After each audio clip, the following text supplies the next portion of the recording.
অবশেষে ঠিক হলো মারিত্বের সঙ্গে রিফাত যাবে, কিন্তু কাল থেকে একই পোশাকে থাকায় রিফাতের অস্বস্তি লাগছে। বাসায় গিয়ে গোসল না করলেই নয়। আজ শুক্রবারের নামাজটাও তার পড়া হলো না। সিলেটে যাবে বলে হাসপাতালেও কলেজ থেকে ছুটি নিয়েছে দুদিনের। বাসায় গিয়ে ফ্রেশ হয়ে পুনরায় সিলেটের উদ্দেশ্যে রওনা দেবে সে। রিফাত সোজা এয়ারপোর্টে মারিত্বের জন্য অপেক্ষা করবে। এরপরে বিকেল 4টের ফ্লাইটে সিলেট থেকে ওরা কোথায় যাবে, কি কি করবে সেই সম্পর্কে আপাতত রিফাতের কোনো ধারণা নেই। এই সম্পর্কে হাসিব জানে। রিফাত তো মারিতকে একা ছাড়তে চাইছে না বলেই তার সঙ্গে যাচ্ছে। মারিতের ব্যবসায়িক কারণে অনেক পরিচিত অপরিচিত শত্রু রয়েছে। মারিতের অবাধ চলাফেরার জন্য প্রায়ই দেখা যায় ওর উপরে আক্রান্ত হয়। আর এই জন্য মারিতের বাবা মাহবুব আলম ছেলের চিন্তায় তার জন্য কয়েকজন বডিগার্ডও রেখেছেন। কিন্তু বেপরোয়া মারিত কখনোই বডিগার্ড নিয়ে চলাফেরা করে না, আর না কারো কথা শোনে সে। বরং মারিদের যা মন চায় তাই করে বেড়ায়। আর এতে মারিদের মা বাবার চিন্তার শেষ নেই। একটি মাত্র ছেলে, ওনাদের চিন্তা করা কি স্বাভাবিক নয়? রিফাত বাড়ি থেকে বের হতেই ডাইনিং টেবিল থেকে ডাকলো সালমা সৈয়দ। বলল, রিফাত কোথায় যাচ্ছিস? এদিকে আয়, খাবি? সালমা সৈয়দের হাতে হাতে কাজ করছে দুই জা। পাশেই দাঁড়িয়ে দুজন সার্ভেন্ট খাবারের বাটি এগিয়ে দিচ্ছে। এর মধ্যে ফাতেমা সৈয়দকে দেখা গেল টেবিলে সবার জন্য প্লেট সাজাতে। ছোট জা রুবাব গ্লাসে পানি ঢালছিল। রিফাত দরজার কাছাকাছি গিয়ে পেছন ঘুরে তাকালো বড় মামির দিকে। দরজা দিয়ে বেরিয়ে যেতে যেতে ব্যস্ততা দেখিয়ে বলল, খাওয়ার সময় নেই মামি, আজ আমি ব্যস্ত আছি, পরে আবার আসবো। কথাটা বলেই রিফাত বেরিয়ে যেতে লাগলো। পেছন থেকে সালমা সৈয়দ রিফাতের ধমকে সুরে শুধালো, খাওয়া নিয়ে আবার এত ব্যস্ততা কিসের তোর? এদিকে আয়, কোথাও যাবি না রিফাত। রিফাত শুনল না সৈয়দের কথা। সে বেরিয়ে যেতে যেতে বলল, আমার খাবার মারিদের ড্রাইভারের কাছে দিয়ে দিও মামি, আমি পরে খেয়ে নেব, এখন প্যারায় আছি, যেতে হবে। রিফাত বাড়ি থেকে বেরিয়ে যেতেই তার চোখে পড়ল পাখিকে। বাগানের গাছ থেকে লাঠি দিয়ে আম পাড়ছে সে। সঙ্গে রাতুল আর রাত সেগুলো দৌড়াদৌড়ি করে কুড়োচ্ছে। রিফাত পাখিকে দেখে হাঁক ছেড়ে ডাকল। রাদিলের ফোন মারিতকে দেয়নি, সেই কথা কানে এসেছে তার। সেই নিয়ে পাখিকে একটু শাসন করবে ভেবেই রিফাত ডেকে বসল, এই পালক্কা সুখ, এদিকে আয়। নিজের নাম কানে যেতে খুব স্বাভাবিকভাবে পেছন ঘুরে তাকালো পাখি। রিফাতকে দেখল কিছুটা দূরে দাঁড়িয়ে থাকতে। পাখির নামই সুখ। মূলত পাখি নামটা ওর দাদা ভাই দিয়েছে ওর চঞ্চলতার জন্য। সৈয়দ বাড়ির অর্ধেক মানুষ পাখি ডাকে, বাকি অর্ধেক সুখ। যার যখন যেটা মন চায় পাখিকে সেই নামেই ডাকে তারা। আর এতে জবাব দেয় সে। ছোট থেকে সে 2-3 নামে অভ্যস্ত, তাই নাম নিয়ে তার সমস্যা হয় না কখনো। মূলত সে পাখি নয়, ওর আসল নাম হৃদিতা সৈয়দ সুখ। পাখি ওর ডাক নাম, সবাই মুখে মুখে ডাকে। তবে কাগজ কলমে বাবার দেওয়া হৃদিতা সৈয়দ সুখ নামটাই পরিচিত। পাখি হাতের লাঠিটা নিয়েই উত্তর দিয়ে বলল, কি ভাই, এদিকে আয়। রিফাতের ডাকে পাখি হাতের লাঠি মাটিতে রেখে রাতুল রাতের উদ্দেশ্যে বলল, তোরা এখানেই দাঁড়া, আমি আসছি, কেমন? আচ্ছা আপু। দুই ভাইয়ের একত্রে সম্মতি পেয়ে পাখি রিফাতের কাছে গিয়ে অবুঝ গলায় শুধালো, পালক্কা কি রিফাত ভাই, তুমি আমাকে পালক্কা ডাকলে কেন? পাখির চোখ মুখে কৌতূহল দেখে রিফাত বানিয়ে বানিয়ে বলল, পালক্কা মানে হচ্ছে তুই, এই বাড়িতে পালিত মেয়ে, আর আমরা তোকে রাস্তায় কুড়িয়ে পেয়েছিলাম, বুঝলি? রিফাতের কথায় সুখকে কষ্ট পেতে দেখা গেল না, বরং তৎক্ষণাৎ রিফাতকে শুধিয়ে সুখ বলল, নিশ্চয়ই আমি কোনো রাজা বাদশার মেয়ে ছিলাম রিফাত ভাই, তাই না? কোনো এক মির্জাফরের ষড়যন্ত্রে আজ আমি রাজপ্রাসাদ ছাড়া। শিট, আমার আব্বা হুজুরকে। রিফাত ভাই বলো, আমি প্রাসাদে ফিরতে চাই। সুখের ভণ্ডামিতে মুখ কুচকালো রিফাত, ব্যঙ্গ করে বলল, হ, তুই রাজরানীর মেয়ে না, চাকরানির মাইয়া ছিলি।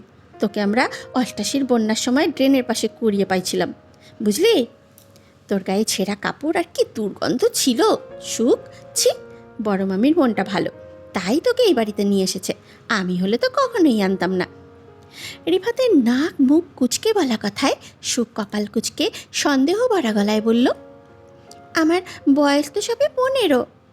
তাহলে তোমরা আমাকে অষ্টাশির বন্যার সময় কিভাবে পেলে রিফাত ভাই? এতদিন আমি কোথায় ছিলাম?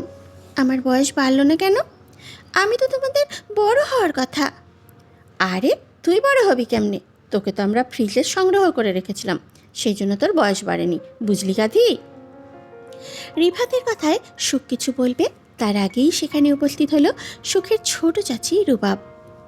তিনি রিফাতের কথা শুনে রিফাতকে শুধিয়ে পেছন থেকে বলল, রিফাত, তুমি আমাদের সুখকে ভুলভাল কেন বোঝাচ্ছ? আমাদের সুখ মোটেও পালিত মেয়ে নয়, বরং মারিতের পরে সুখকে জন্ম দিতে বড়ভাবে কত কিছুই না করলো। এই মাজার থেকে ওই মাজারে কত কান্নাকাটি করে অবশেষে আল্লাহর কাছ থেকে চেয়ে মারিদের 15 বছরের ছোট সুখকে জন্ম দিল বড়ভাবে। আর তুমি বলছো আমরা সুখকে বন্যায় করিয়ে পেয়েছি? ছোট চাচির কথায় সুখকে খুশি হতে দেখে রিফাত ফের সুখকে মিথ্যে বানিয়ে বলল, এই সুখ শোন, ছোট মামি তোকে পাম দিচ্ছে, তুই যাতে কষ্ট না পাস সেই জন্য। তুই কিন্তু মামির কথায় বিশ্বাস করিস না, কেমন? আমি যা বলছি সেটাই সত্যি। তোকে আমরা বন্যায় করিয়ে পেয়েছিলাম, বুঝলি? সুখ নাক মুখ কুচকে রিফাতের দিকে তাকালো। রিফাত যে মিথ্যে বলছে সেটাই সত্য। রিফাত সুখকে রাগাতে পেরে সুখের কপালে টোকা দিয়ে হাসতে হাসতে চলে গেল। রুবাব বেগম সুখকে খাওয়ার কথা বলে এগুলো রাতুলকে আনতে। সুখ রিফাতকে চলে যেতে দেখে পেছন থেকে ডেকে বলল, রিফাত ভাই কই যাও? বাড়িতে। সুখ রিফাতের কথা শুনেও না শোনার ভান করে রিফাতকে পুনরায় পেছন থেকে বিরক্ত করতে লাগলো। একইভাবে বলল, ও রিফাত ভাই কই যাও? রিফাত আগের চেয়েও খানিকটা জোরে চেঁচিয়ে বলল, বাড়িতে যাই গাধি। সুখ আবার চেঁচালো, একই প্রশ্ন করল, রিফাত ভাই কই যাও? সুখের পরপর ডাকাডাকিতে রিফাত খানিকটা বিরক্ত হয়েই উত্তর দিয়ে বলল, জাহান্নামে যাই, যাবি? না, তুমিই যাও, আমার সময় নেই।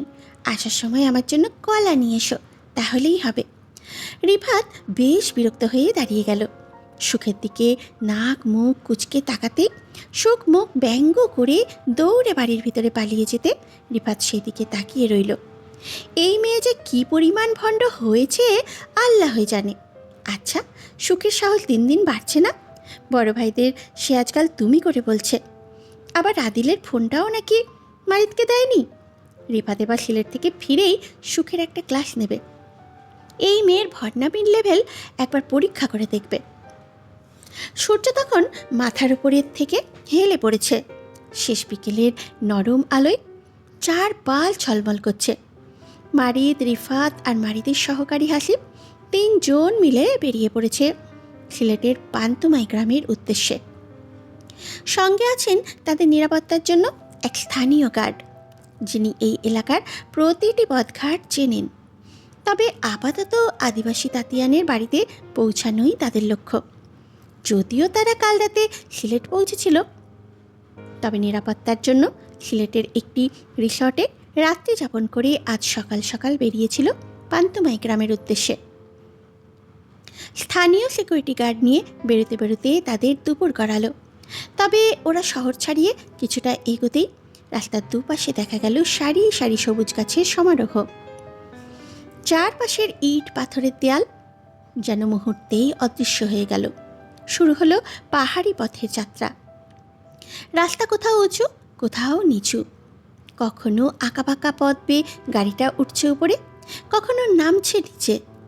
পথের এই ওঠানামায় আনন্দ, রিফাত আর হাসিবের মাঝে উচ্ছ্বাস দেখা গেলেও মারিদ নিশ্চুপ গম্ভীর মুখে তাকিয়ে আছে পাহাড়ের শেষ চড়াইয়ের দিকে। গাড়ির সামনে বসেই নিরাপত্তার গার্ডটি জায়গায় জায়গায় বিবরণ দিচ্ছে রিফাত আর হাসিবকে। সেই কথা মারিদের কান অবধি পৌঁছাচ্ছে কিনা কে জানে, অথচ গাড়ি চলছে দূর দিগন্তে মেঠো পথে। সেই সাথে গাড়ির জানালা ভেদ করে হিমেল বাতাস বইছে শো শো শব্দে। বাতাস শুধু শীতলই নয়, সঙ্গে নিয়ে এসেছে বন জঙ্গলের এক মিষ্টি গন্ধ। চারপাশে শুধু সবুজ আর সবুজ, নানা প্রজাতির গাছপালা, লতাপাতা আর বুনো ফুলের সমারোহ। রাস্তায় দুই পাশের ঘন গাছগুলো দেখে মনে হয় তারা কোনো সবুজের সুরঙ্গের মধ্য দিয়ে এগিয়ে যাচ্ছে। দূর থেকে দেখা যাচ্ছে মেঘে ঢাকা উঁচু উঁচু পাহাড়ের সারি। পাহাড়ের উপরে মেঘের খেলার দৃশ্য দেখে রিফাত হাসিব দুজনেই মুগ্ধ। রিফাত তার হাতের ফোনের ক্যামেরায় কয়েকটি ছবি তুলল। ঢাকায় ফিরে এসব সুখকে দেখাবে। রাস্তার পাশে ছোট ছোট পাহাড়ি ঝর্ণাও দেখা গেল। ঝর্ণা থেকে নেমে আসা স্বচ্ছ জল পাথরের উপর দিয়ে আপন মনে বয়ে যাচ্ছে। ঝর্ণার কলকল ধ্বনি যেন এক সুরের মূর্ছনা তৈরি করছে ক্ষণে ক্ষণে। পাহাড়ি আঁকা বাঁকা পথ ধরে গাড়িটা এগিয়ে চলল। দুপুরে তপ্ত আলোর রোদে আলো নিভে যখন বিকেলের নরম আলোয় পৃথিবী জুড়ে। অবেলায় পাহাড়ি পথে যাত্রা নিয়ে রিফাত ও হাসিব খানিকটা চিন্তা প্রকাশ করলে গাড়িটি তাদের অভয় দিয়ে বলল, চিন্তা করবেন না সাহেব, আমরা ইতিমধ্যে চলে এসেছি। আপনাদের দেওয়ার লোকেশন অনুযায়ী আমরা গাড়ি থেকে নেমে আরও 10-15 মিনিট পায়ে হেঁটে পাহাড়ের চড়াইতে যাব। সেখানে আদিবাসী তাতিয়ানের বাড়ির। রিফাত গাড়ির জানলা গলিয়ে মাথা বের করলো। বাইরে তাকাতেই দেখল রাস্তার পাশ ঘেঁষে একটা সরু মাটির পথ চলে গেছে পাহাড়ের চড়াইয়ের দিকে। এই রাস্তা দিয়েই যেতে হবে তাদের। হলো তাই। রিফাতের ভাবনা অনুযায়ী গাড়ির নির্দেশে চালক গাড়ি থামালেন। একে একে সকলে গাড়ি থেকে বের হতেই অনুভব করল চারপাশের শীতল বাতাস যেন আরও স্নিগ্ধ। পাহাড়ি গাছগাছালি থেকে ভেসে আসছে নানান ধরনের পাখির ডাক আর ঝিঝি পোকার শব্দ। মারিদ গাড়ির পেছনের দরজা দিয়ে বের হতেই পাহাড়ের চড়াইয়ের দিকে তাকালো। গন্তব্য তার সেখানেই। নিজেদের নিরাপত্তার জন্য পরিচয় গোপন করে মারিদ গায়ে কালো হুডি জড়ালো কালো প্যান্টের সাথে, পায়ে কালো সুজ। পাহাড়ি রাস্তায় জোকের উপদ্রব বেশ, সেই জন্য সবার পায়েই সুজ পরা। মারিদ হুডির মাথা কপাল পর্যন্ত টেনে মুখে কালো মাস্ক পরল।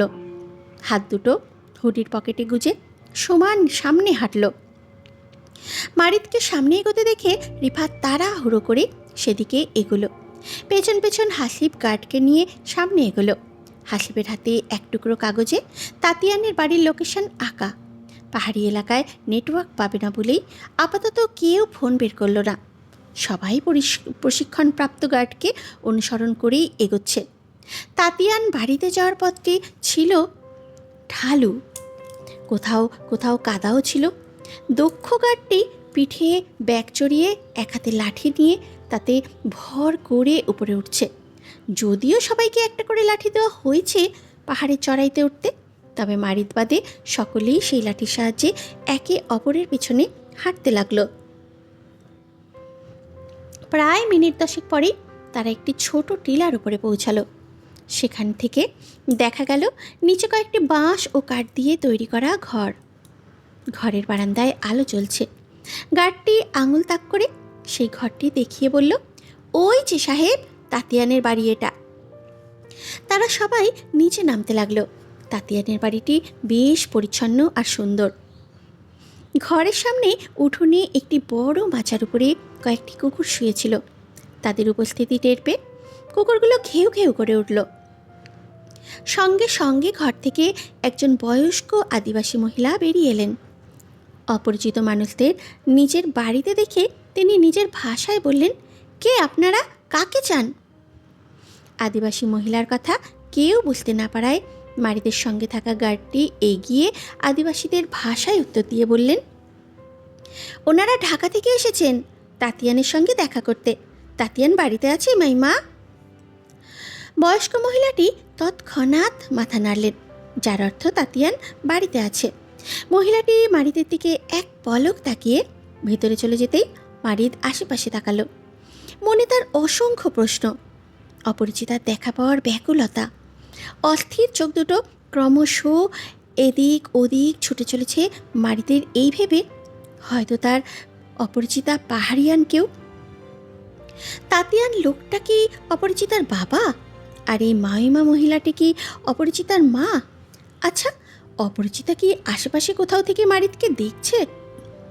মারিদের ভাবনার মাঝে বাঁশের ছোট্ট ঘর থেকে মাথা নুইয়ে বের হলো ঈষৎ কালো বেটে একটা লোক। গায়ের গঠন হালকা পাতলা, পরনে আদিবাসী লুঙ্গি, উদম শরীরে গলায় ঝুলছে আদিবাসী গামছা।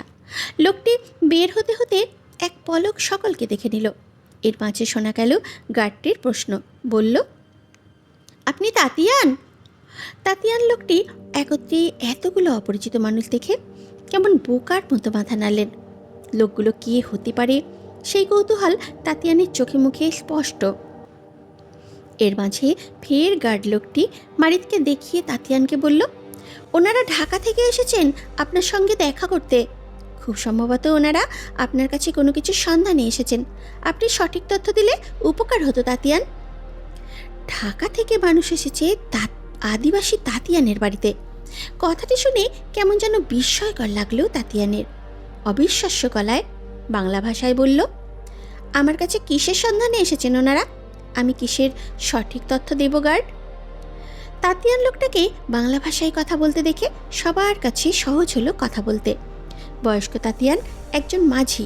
সে নৌকা চালিয়ে পর্যটকদের নেওয়া আসা করে, তাই সে বাংলা ভাষাতে কথা বলতেও পারে। মূলত সে বাঙালি পর্যটকদের কাছ থেকে এই বাংলা ভাষা শিখেছেন। এর মাঝে রিফাত হাসিবের হাতের কাগজটা নিয়ে তাতিয়ান লোকটাকে দেখিয়ে সরাসরি প্রশ্ন করে বলল, কাগজে থাকা নাম্বারটা কি আপনার তাতিয়ান? বয়স্ক তাতিয়ান নাম্বারটির দিকে তাকালো। প্রথমে চিনতে না পারলেও বেশ কয়েকবার নম্বর দেখে হঠাৎ চেনার মতন করে বলল, জি স্যার, নম্বরটা তো আমারই, কিন্তু আপনারা এই নম্বর পেলেন কই থেকে? এই নম্বর তো আমি আরও 1 বছর আগেই হারিয়ে ফেলেছিলাম স্যার। আপনারা হঠাৎ এতদিন পরে এই নম্বরের সন্ধান কেন করছেন? তাতিয়ানের কথায় রিফাত চট করে মারিদের দিকে তাকালো। মাস্কের আড়ালে ঢেকে থাকা মারিদের ভাবভঙ্গি বোঝার উপায় হলো না রিফাতের। তাতিয়ান লোকটা যদি 1 বছর আগে এই নাম্বার হারিয়ে থাকে, তাহলে মারিদ এতদিন কার সাথে কথা বলল? রিফাত মারিদকে এক পলক দেখে পুনরায় একইভাবে প্রশ্ন করল তাতিয়ানকে। বলল, আপনি শিওর 1 বছর আগে আপনি এই নাম্বারটি হারিয়ে ফেলেছেন, নাকি আপনার কোনো মেয়েকে দিয়েছেন এই নম্বর ব্যবহার করতে? কি বলেন স্যার? আমার তো মেয়েই নেই। আমার একটা মাত্র ছেলে আছে। ওর বিয়ে দিয়ে নাতি নাতনি নিয়ে থাকি এই বাড়িতে। চাইলে আপনারা দেখে যেতে পারেন। আমার কোনো মেয়ে নেই, আর না এই নাম্বারটা আমরা কেউ ব্যবহার করি। রিফাত খানিকটা সন্দিহার গলায় প্রশ্ন করে বলল, তাহলে এই সিমটা হারালেন কিভাবে? তাতিয়ান ফের সহজ সরল মনে উত্তর দিয়ে বলল, শুধু সিমটা হারায়নি স্যার, আমার ফোন, টাকার ব্যাগ সবগুলো চুরি হয়ে যায় আরও 1 বছর আগে। তখন আমি সিলেটের বাইরে বরিশাল যাচ্ছিলাম। হঠাৎ বাসের মধ্যে কারা যেন আমার ফোন আর টাকার ব্যাগটা চুরি করে নিয়ে যায়। এরপর অনেক খোঁজাখুঁজি করেও তার সন্ধান আর পেলাম না। আমি গরিব মানুষ, তাই দ্বিতীয়বার আর টাকা খরচ করে সিমটা ওঠাইনি। এখন আপনারা সেই সিমের সন্ধান হঠাৎ করে আমার কাছে করলে আমি তার খোঁজ কীভাবে দেবো স্যার? তাতিয়ান লোকটার কথা অবিশ্বাস্য মনে হলো না কারো। তারপরে রিফাত নিজের প্রশ্ন চালিয়ে বলল, আপনার সিমটা 6 মাস যাবৎ কেউ ব্যবহার করছে, আর আপনি সেটা বলতে পারবে না বলছেন? না স্যার, বলতে পারি না। আমার ফোন হারানোর পর আর আমি সিমের খোঁজ করিনি। আমার ছেলে আমাকে ওর একটা নতুন সিম দিয়েছে, ওটাই এখন চালাই। পুরাতন সিমের কথা তো আমি ভুলেই গিয়েছিলাম। আপনাদের বলাতে এখন মনে হইল। আপনি সত্যি বলছেন? জি স্যার। রিফাত তাতিয়ানকে ভয় দেখিয়ে বলল, যদি আপনি আমাদেরকে মিথ্যে তথ্য দিয়ে থাকেন, তাহলে এর জন্য কিন্তু আপনার জেল হতে পারে, সেটা আপনি জানেন? রিফাতের কথায় তাতিয়ানের মধ্যে ভয় দেখা গেল। তিনি অত্যন্ত গরিব মানুষ, খেটে খুটে খাওয়া মানুষ। এখন ওনার জেল হলে তাতিয়ানের পরিবার না খেয়ে থাকবে। তাতিয়ান ভয় নিয়ে রিফাতের কথার উত্তরে বলল, স্যার, যেটা আমি জানি না সেটার তথ্য আপনাদের কিভাবে দেব আমি?